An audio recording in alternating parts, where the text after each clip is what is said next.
It's Winterween time. I am so excited for Winterween. This is a annual readathon that is reading spooky and horror books in winter time. There's also This is Summerween, which I'm going to participate in the summer. But we have got Winterween here. I have my Winterween merch on, which is the cutest design ever. I will link Gabby Reads, who is the creator of Summerween and Winterween, as well as her sister Rachel down below, who creates all of the merch and stickers and designs for this readathon. And of course I had to show off the little t-shirt that I got for the readathon. And I'm so excited to get into what I'm going to be reading for Winterween, so let's get into it.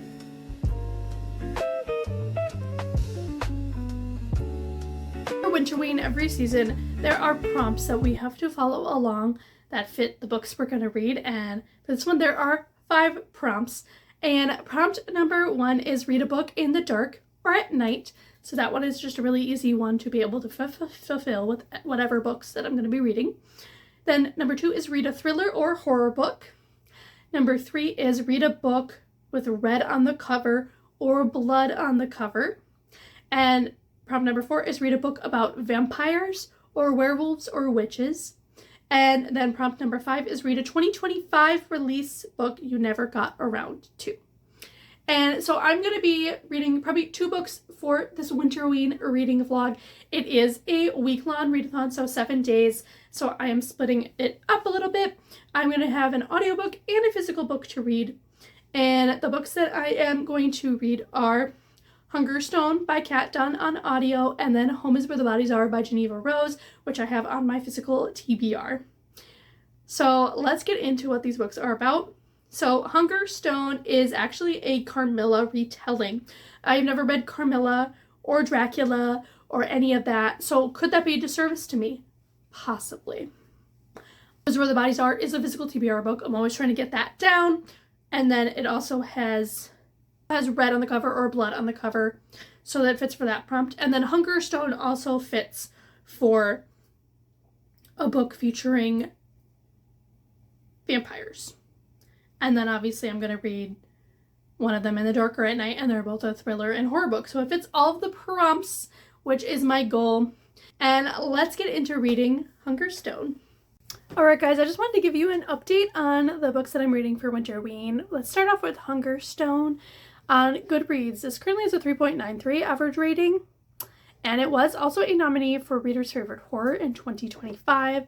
And the description that Goodreads gives says, Hungerstone is a thrilling, seductive, sapphic romance for fans of S.D. Gibson's A Dowry of Blood and Amelia Hart's Wayward. But more of a description says, for what do you hunger, Lenore?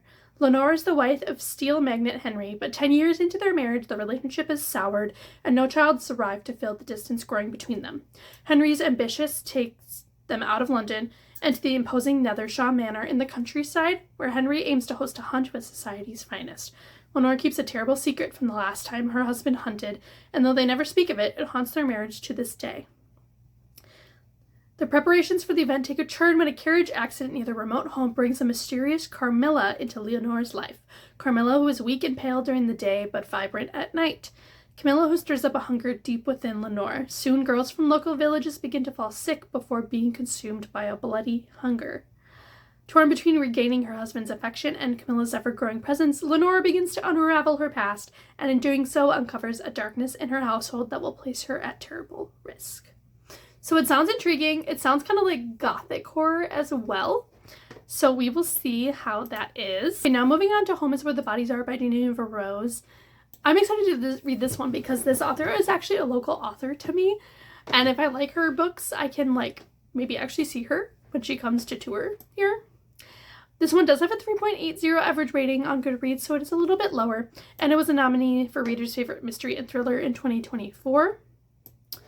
And the synopsis says, after their mother passes, 3 estranged siblings reunite to sort out her estate.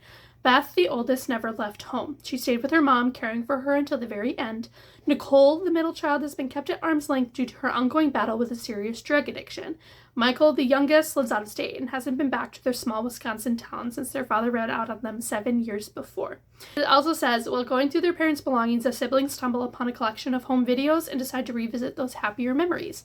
However, the nostalgia is cut short when one of the VHS tapes reveals a night back in 1999 that none of them have any recollection of. On screen, their father appears covered in blood. What follows is a dead body and a pact between their parents to get rid of it before the video abruptly ends. Beth, Nicole, and Michael must now decide whether to leave the best in the past or uncover the dark secret their mother took to their grave. So there might be a little bit of a haunted house element to it as well, maybe paranormal element mixed in there, also like family drama. So I get nervous about those kinds of things, but we're going to try it and see how it goes. So I will update you when I have an update on these books. Hey guys, so I'm here to give an update on Hunger Stone by Kat Dunn. I meant to give an update earlier, but when you're listening in audio, sometimes you just lose track of the time, and I am now 61% of the way through this book, so I figured I gotta update before I finish it. And I have to say that I am rather disappointed in this book. I'm pretty bored, and the only thing that's getting me through it is that the audio narrator is really, really good, and so like her vibes have made the vibes of the book better. It is very, how would I even describe it? It's very slow. And it's very atmospheric, which totally makes sense. That's the vibe of the book.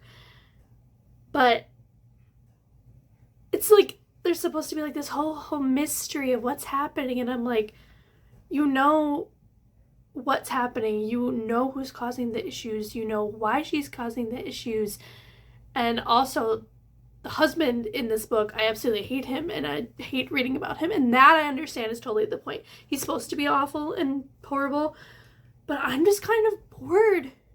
And so I'm just like listening to it as I go about doing things, and I'm kind of sad that this vampire book is so boring to me and that I don't have much to say, but it's covering some prompts. And this is why I like doing readathons like this, is because you're gonna pick up something that you don't necessarily would have picked up or like was on your immediate TBR. I mean, I don't even actually own this book. I just have it, I'm just listening to it on Spotify. And sometimes you find some really hidden gems that way, and sometimes you have little stinkers like this one. There's nothing like outwardly wrong with it though, so I'm probably gonna give it like a 3-star. And I hope that Home is Where the Bodies Are is better, because I'm gonna probably start that today or tomorrow. And I'm hoping that one's at least a 4-star, because that one is on my TBR. Yeah, that's my update on Hunger Stone so far. I'm sad that it is rather disappointing. Hey everybody, I'm here to give you an update on Hunger Stone. I have officially finished it, so unfortunately my feelings are exactly the same as they were when I updated you last time. I was just kind of consistently bored throughout the book and wasn't super engaged in it. And again, the audio was the saving grace of it, because I thought that audio narrator was really, really good. But I did put my review up on all of my review platforms, and I ended up giving this a 3-star because there was nothing inherently wrong with the book. I just didn't enjoy it. And my Goodreads review says, while the writing for the book was fantastic, I found myself getting pretty bored while listening to this audiobook. Hunger Stone is a retelling of the story Carmilla, and since I didn't know anything about the story or read the actual book, I think some of the journey was lost on me, and that's my fault. I will say that for sure. There's a big themes of sexism and feminist rage in this book, which I did love, but however, I just didn't feel a connection to the characters whatsoever. And this is classified as a horror, and it is in a sense, but not in like the typical way that I enjoy reading horror. This is more of that kind of horror that's becoming more popular, where it's like women empowerment type of vibes, so I just wasn't big on it. I would still recommend this though for people that enjoy a more slower paced historical story filled with the feminine rage. So yeah, that is my update on Hunger Stone. And then I also have an update on Home is Where the Bodies Are. Again, I have finished this one. I had started reading it physically, and then I was like, I want to get it done, so I got it on audio. And this is such a downer of a vlog because I finished this one and I gave this one the exact same rating that I gave Thunderstone, a 3-star. So again, same thoughts that I kind of had before, but my review, very short and sweet, says sadly this book wasn't super great for me. It was very predictable and rather boring to listen to. If I didn't have the audio, I probably would have DNF'd it. And the characters were really one note and stereotypical. And I've seen this book labeled as horror, but I would definitely say it's more of a mystery thriller. I've seen it categorized as both. There were some horrific elements in it, like, you know, trigger warnings for death and things like that. But then there was also the horrifying elements of just like real life and like family dynamics. And that's another theme that's so popular now, especially in mystery thrillers. Because I mean, we were following 3 siblings and they all had their own difficult issues that they were going through and solving. But again, yeah, I was just kind of disappointed with this. So overall, my reads for Winterween this year were not the best. So that is kind of sad, but I am moving on to hopefully better books. And I got 1 book off my TBR and that I can unhaul, so that's a goal of mine this year as well. So I'm meeting goals. And I didn't want to read anything that was lower than a 3-star. So far this year I've read 3 books. I had a 4.5. No, sorry. I had a D and F, then I had a 4.5, and then I have 2 3-stars. So I'm hoping my next couple books can be at least 4 stars or above. We will see. But yeah, sorry for kind of ending this vlog on a little bit of a downer, but you know, that's sometimes what happens when you do reading vlogs and you pick books based on prompts and you don't know how they're gonna go because they're not books that you're immediately gonna pick up. So I hope you guys enjoyed this vlog, and I'm hoping to try to do more reading vlogs this year, and we will see how that goes. But let me know down in the comments below if you were involved in Winterween and what your best book was that you read for it. I'll see you guys in another video soon. Bye guys.